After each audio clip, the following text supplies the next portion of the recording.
Bismillahirrahmanirrahim. Alhamdulillahi Rabbil Alamin. Wassalatu wassalamu ala asyrafil anbiya'i wal mursalin, nabiyina Muhammadin wa ala alihi wa sahbihi ajma'in. Assalamualaikum warahmatullahi wabarakatuh. So insyaAllah, Dalilul Muslim.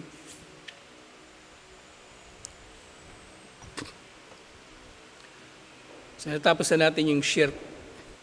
So yung pangalawa, yung pagkuha ng mga tagapamagitan kay Allah.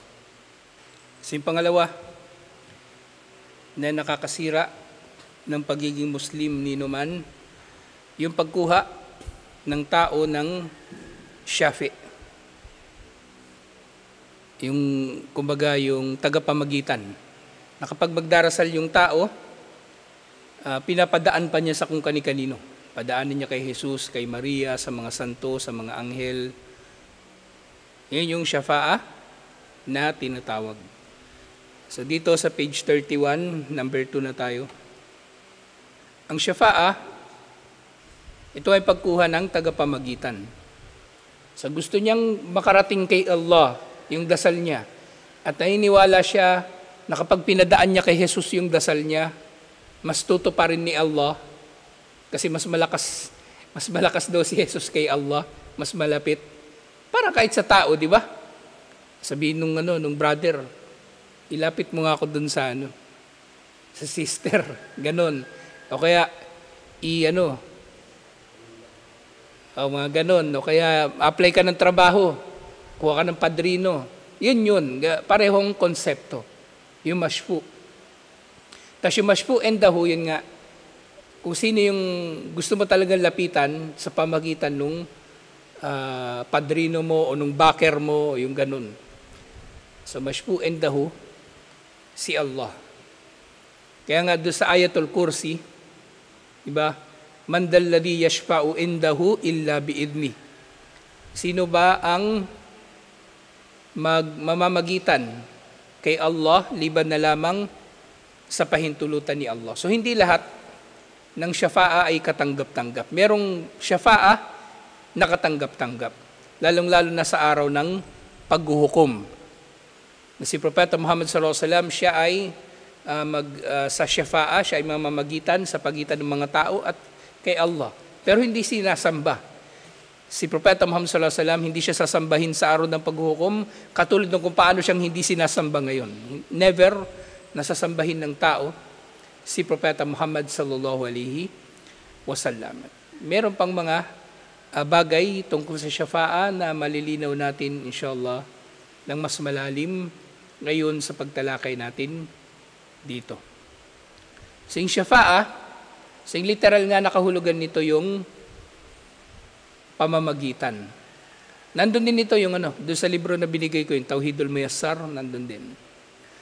Sa ta'rifuha, ang kahulugan ng syafa'ah, lugatan, masdarun min syaf'i yashfa'u syafa'atan idha ja'ala syai'a ithnain. Wa syaf'a diddul witr. Ang literal na kahulugan ng syafa'ah, galing ito sa syafa'a yashfa'u syafa'atan. Na yung isang bagay, gagawin ng tao na dalawa. So paanong nagiging dalawa dito sa konteksto ng syafa'ah, yung pagsamba? Kasing isa nating sinasamba, si Allah lang, dinatasalan natin, isa lang, nagiging dalawa o mahigit pa. Kasi may mga dinadaanan pa yung dasal natin liban kay Allah. Okay, halimbawa niyan, bakit maaring mahigit pa sa isa yung dinadaanan?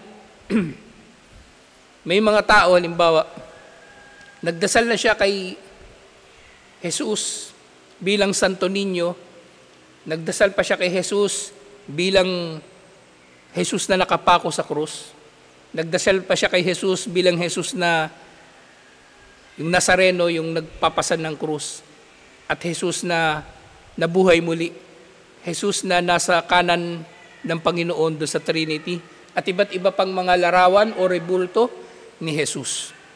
Ni mga kuffar, actually, yung mga rebulto na sinasamba nila, nabanggit ko na ito dati, Yun mismo talaga yung sinasamba nila.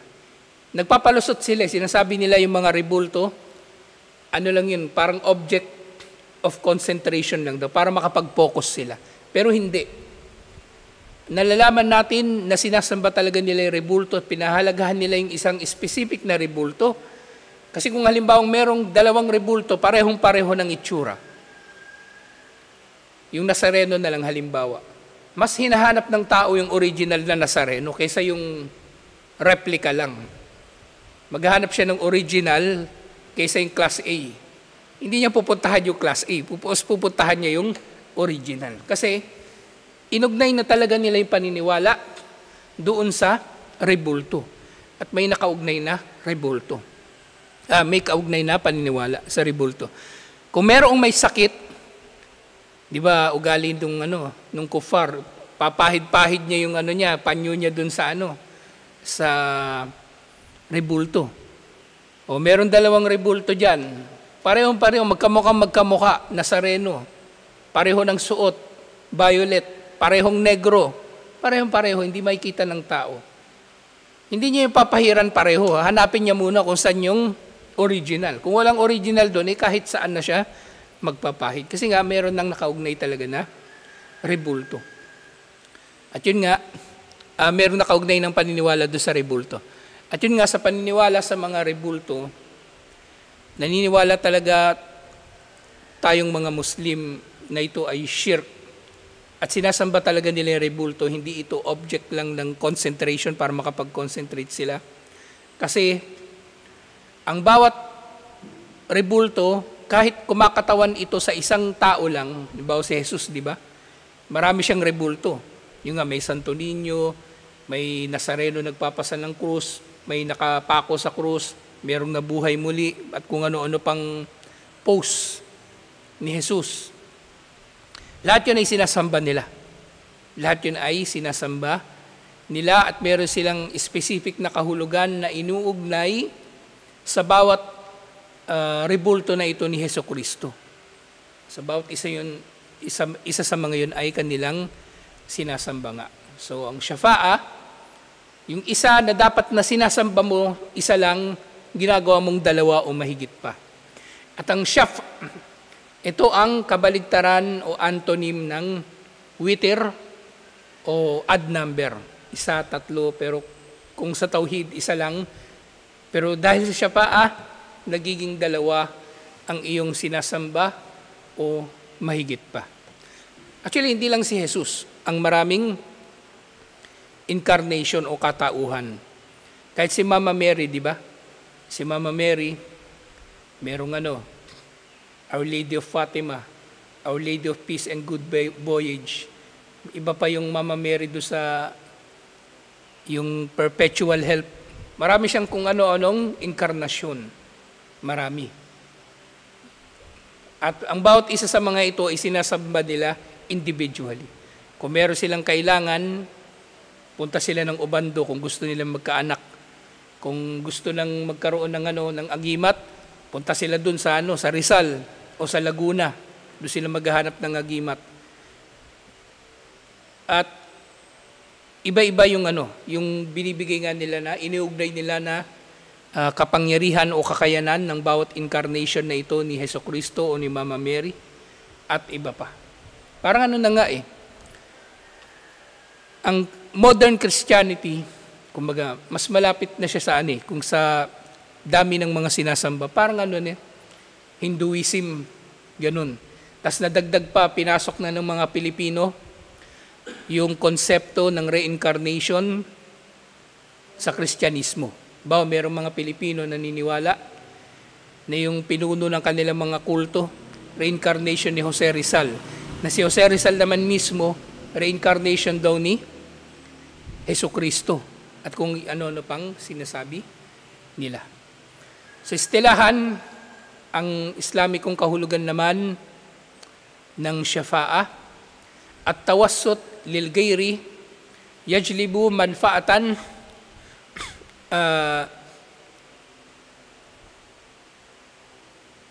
lijilbi manfaatan aw daf'i madarratan. Ito yung pagkuha mo ng tagapamagitan yung baker o padrino o dadaanan ng iyong pagdarasal upang magdulot sa iyo ng kabutihan o mag-alis sa iyo ng kasamaan. Dahil nga, dito nga sa number 2, doon sa page 31, so tinatalaga ng tao ang anumang tagapamagitan kay Allah na nilalapitan nila. So dito sila lumalapit, dito sila nagdarasal, pinag-uukulan ng kahilingan at pinaniniwalaan na magiging daan upang mapalapit kay Allah. Na mula rito, upang mamagitan. Kahit itong mga gumagawa nito ay tumatanggi na sila ay sumasamba sa kanilang mga Diyos-Diyosan o kinukuha nila bilang mga tagapamagitan. Kasi sinasabi nila, ma na'buduhum illa ay yuqarribuna ilallahi zulfa. Hindi namin sila sinasamba, hindi namin sinasamba sina Jesus, Maria, mga santo o mga anghel, liban na lamang upang ilapit nila kami kay Allah ng matinding pagpapalapit. Kumbaga mas makakalapit sila kay Allah sa paniniwala nila sa pamagitan ng syafa'ah ng mga Diyos-Diyosan na ito. Pero ito ay batil na argumento. Sasabihin nilang hindi nila sinasamba si Jesus. Pero iniugnay naman o tinutuon naman nila kay Jesus ang pagsamba. Kasi nga yung rebulto, nabanggit ko nga kanina, di ba? Sinasamba nila talaga yung rebulto. Kasi kung hindi nila sinasamba yung rebulto, gagawin lang nila itong tagapamagitan. Bakit sila nagpapahid doon ng kung ano-ano? O naghahangad mula roon sa rebulto mismo ng paggaling mula sa kanilang mga sakit. Okay? So doon palang sablay na. At syempre, nasa Islam yung katuruan na ang syafa'ah ay batil nga. At ito ay isang uri ng shirk at ito ay nakakasira ng pagiging Muslim. Ibig sabihin, kufur ang gawain na ito. At shirk nga talaga ito, shirk. Kasi kung magdadasal ka direkta kay Allah. Hindi mo kailangan nadadaan sa kung kani-kanino, tao man, propeta, santo, anghel, bagay na katang isip lamang ng tao, o kung ano-ano pa mang bagay. So, mayroong dalawang uri ng syafa'ah. Syafa'atun manfiyah at syafa'atun muthbatah. Manfiyah, ibig sabihin, itinatanggi, itinatakwil o, yun nga, nakakasira sa Islam. Kufur na syafa'ah o shirk na syafa'ah. At yung syafa'atun muthbatah, yung syafa'ah na napagtibay. Ibig sabihin, mangyayari o nangyayari dahil pinahintulutan ni Allah. Kasi meron ngang syafa'ah na mapapahintulutan si Allah. Katulad ng nababanggit doon sa Ayatul Kursi. Merong syafa'ah na pinahintulutan. Pero syempre, ang lahat ng syafa'ah na ginagawa ng kuffar, ito ay manfiyah, ito ay batilah, ito ay shirk at kufur. So yung syafa'atul manfiyah, allati tatlubu min ghairillahi fima la yaqdiru alayhi illallah. So bukod doon sa kahulugan ng manfiyah na yung tao ay magdarasal sa ngalan ni Jesus, ni Maria, ng mga santo, ng mga anghel, o idadaan nila yung kanilang dasal sa mga ito, o iba pa, shirk din at kufur ang syafa'atun manfiyah dahil sa isa sa ginagawa ng mga tao rito, allati tutlabu min ghairillahi fima la yaqdiru alayhi illallah. Sa mga tao, nagdarasal sila sa ngalan ng kanilang mga itinatambal kay Allah bilang mga tagapamagitan ng mga bagay na wala namang kakayanan dito ang sino man liban na lang kay Allah.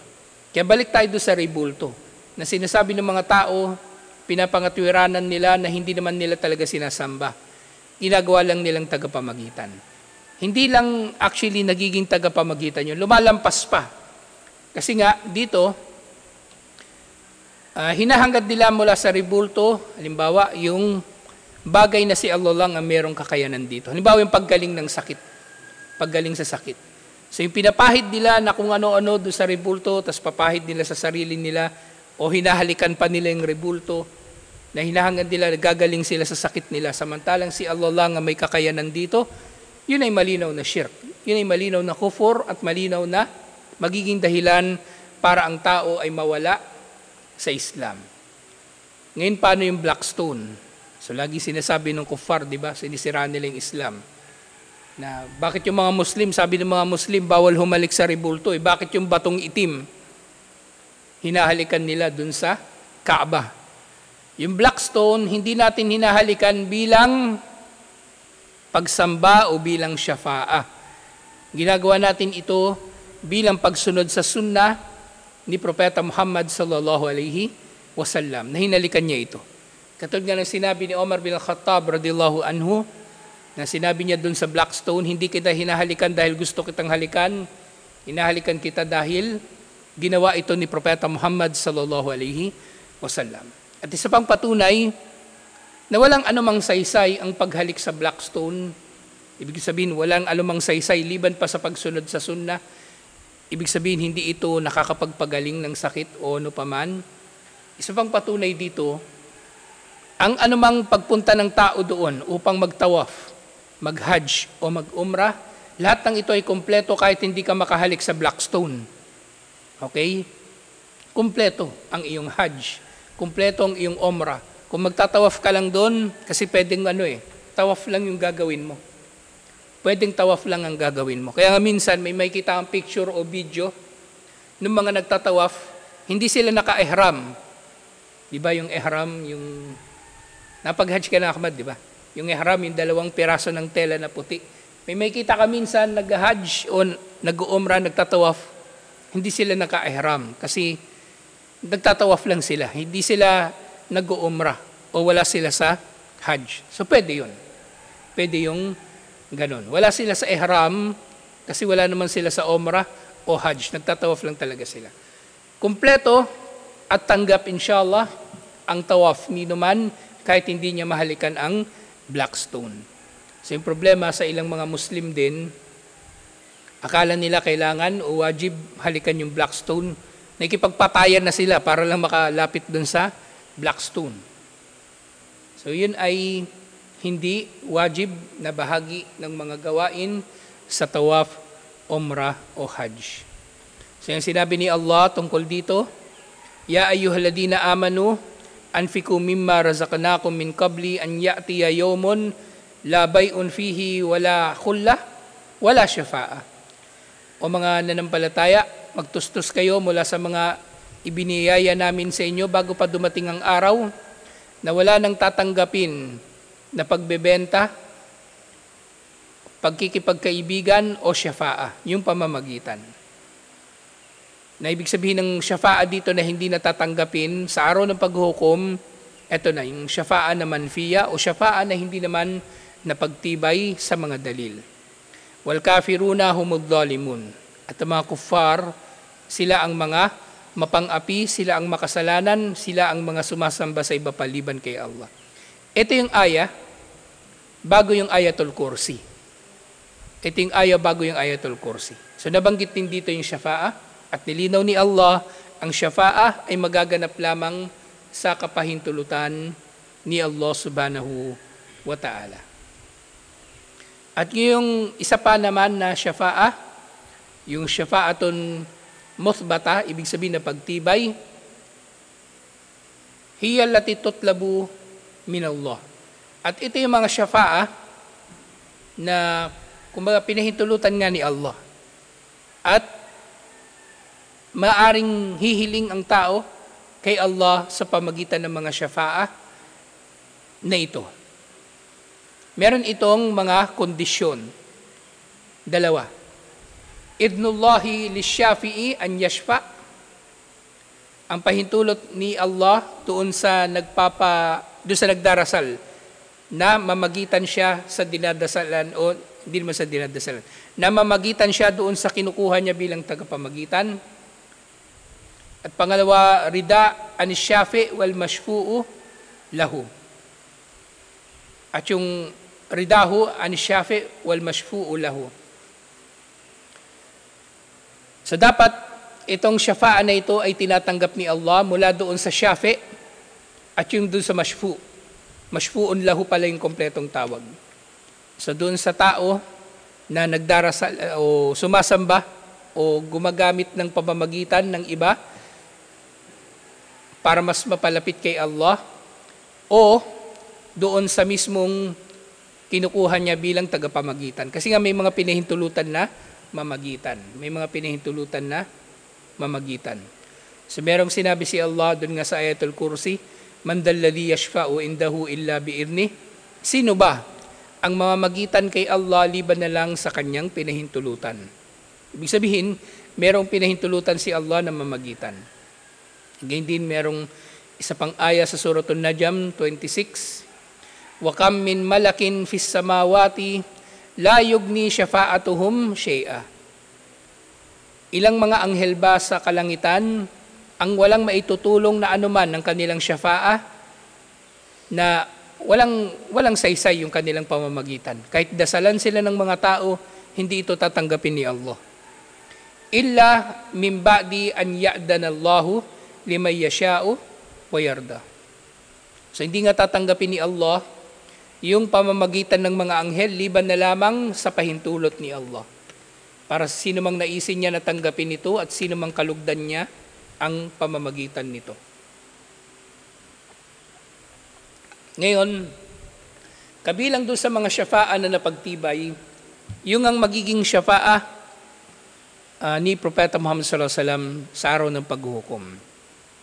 Pero, meron ding mga syafa'a na napagtibay dito sa mundo. Pwedeng magkaroon ng syafa'a dito sa mundo. Sa sinasabi rito, hukmo talabi syafa'ati minal hayyil qadir. Ang hatol sa paghingi ng pamamagitan ng isang tao na buhay at may kakayanan naman dito.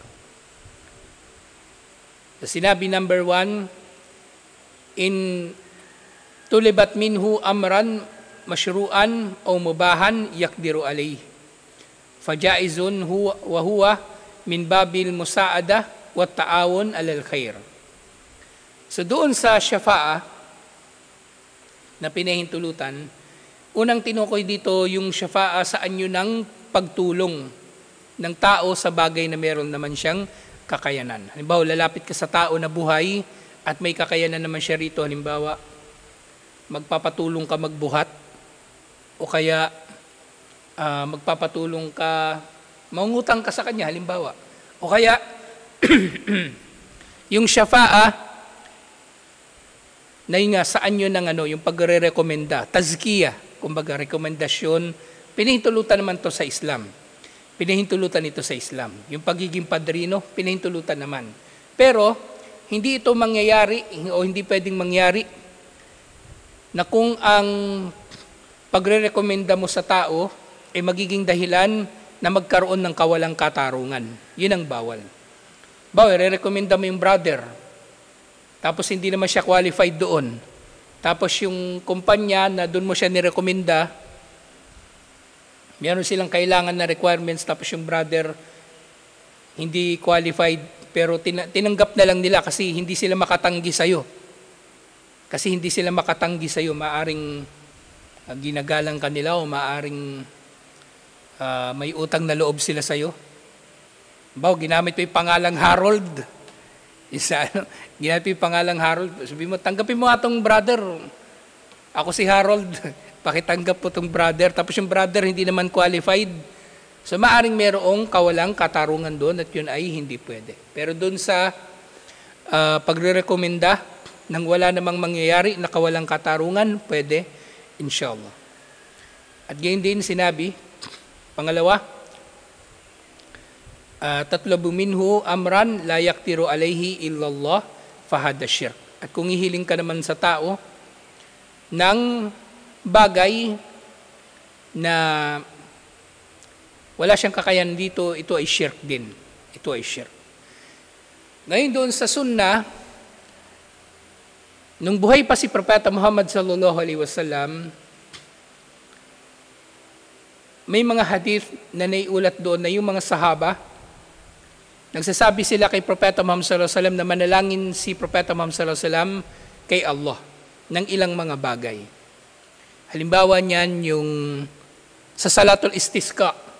Si Propeta Muhammad sallallahu alaihi wasallam direkta yung nagdarasal kay Allah. At doon sa isa pang hadith yung kay Khabbab bin al-Arat, nung nandoon sila sa Kaaba at hirap na sila sa kalagayan nila doon sa Makkah, sinabi ni Khabbab bin al-Arat, ala tad'u lana, pwede ka bang magdasal kay Allah para sa amin, para sa atin? So yun ay anyo din ng syafa'a. Pero pinahintulutan nyo kasi buhay naman si Propeta Muhammad sallallahu alaihi wasallam at meron naman siyang kakayanan na magdua. At syempre, propeta siya, so sa kanya sila lumalapit para magdua. Sa istisqa, nung panahon ni Omar bin Khattab radhiyallahu anhu, patay na si Propeta Muhammad sallallahu alaihi wasallam syempre. Wala na rin si Abu Bakar. Nung minsan silang nagsalatul istisqa, naiulat na si Al-Abbas, yung uncle ni Propeta Muhammad sallallahu alaihi wasallam, yung pinagdua nila kay Allah. Na syempre itong na ito, maaari ding papasok ang usapin nito sa usapin ng tawassul. Tawassul, ibig sabihin, paggamit natin o kumbaga pagkuha natin ng sino man o anuman na magpapalapit sa atin kay Allah. Pero dito sa syafa'a, direktang may kinalaman ito dun sa pamamagitan. Iba pa yung tawassul.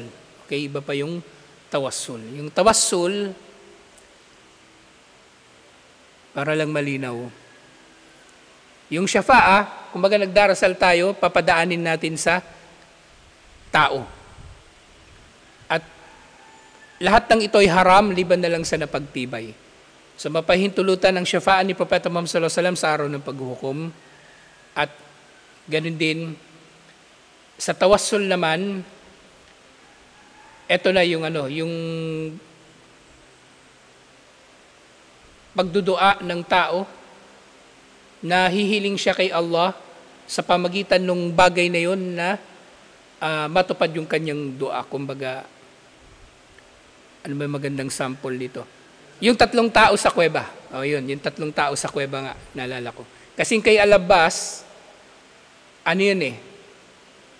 nababanggit din siya sa aklat ng tawassul. So mas malapit siya actually sa tawassul. Hindi nila kinuha si Al-Abbas bilang syafi, bilang tagapamagitan. Kumbaga doon siya sa tawassul. Nabanggit ko lang yun kasi nabanggit siya doon sa istisqa. Pero sa mundo, kung ang tao ay gusto niyang humiling kay Allah ng anuman at gusto niyang matupad sa pamagitan ng anuman, ito ay sa pamagitan ng tawassul. So yung 3 tao, di ba, na nakulong sa kuweba, humiling yung isa na kung nalalaman ni Allah na ginawa niya alang-alang kay Allah na yung magulang niya ay, kumbaga minamahal niya alang-alang kay Allah, buksan ni Allah yung kuweba. So bumukas ito ng kaunti. So pangalawa, yung lalaki, nandun din siya sa kuweba, 3 sila, di ba? Yung isang lalaki doon, inakit siya ng magandang babae at tinanggihan niya. At sinabi niya, kung nalalaman ni Allah na ginawa niya ito alang-alang kay Allah, buksan niya yung kuweba. At bumukas pa ng mas malaki yung kuweba. At yung pangatlo, yung tao na meron siyang tauhan na merong naiwan sa kanya na pera, di ba? At pinangalagaan niya yung pera na yun, hindi niya kinamkam. At sinabi niya rin kay Allah, kung nalalaman ni Allah na ito ay ginawa niya alang-alang kay Allah, buksan pa ni Allah yung kuweba at bumukas na ng tuluyan yung kuweba at nakalabas sila. Yun yung tawassul. Yun yung tawassul. So yung kay Al-Abbas, kaya ako lang nabanggit, hindi madadaanan natin uli yung tawassul. Pwede nga kunin natin next week kasi may kinalaman sila sa isa't isa. Yung kay Al-Abbas, so kinuha nila si Al-Abbas bilang kumbaga mamamagitan, hindi bilang kumbaga magdarasal sila kay Al-Abbas, kundi si Al-Abbas ang mamumuno ng istisqa nila kay Allah. Yun lang. Katulad ng kung paano ginawa ni Propeta Muhammad sallallahu alaihi wasallam. Kaya sinabi ni Omar bin Khattab radhiyallahu anhu, wala na ngayon si Propeta Muhammad sallallahu alaihi wasallam, patay na siya. So ang pinaka inaasahan namin na matutupad ang kanyang dua, si Al-Abbas, na buhay pa at kasama nila. Kumbaga nagtatawassul sila sa kabutihan o fadal ni Al-Abbas bilang uncle ni Propeta Muhammad sallallahu alaihi wasallam. So siguro next week matalakay natin yung tawassul, inshallah. Pero andun din siya sa libro, doon sa Tauhidul Muyassar. Dalhin nyo rin siguro siya next week. Kasi magagamit natin yun sa pagtalakay natin sa susunod na Sabado, inshallah. So ito yung syafa'ah. Alhamdulillah. So tutuloy natin ito next week. Assalamualaikum warahmatullahi wabarakatuh.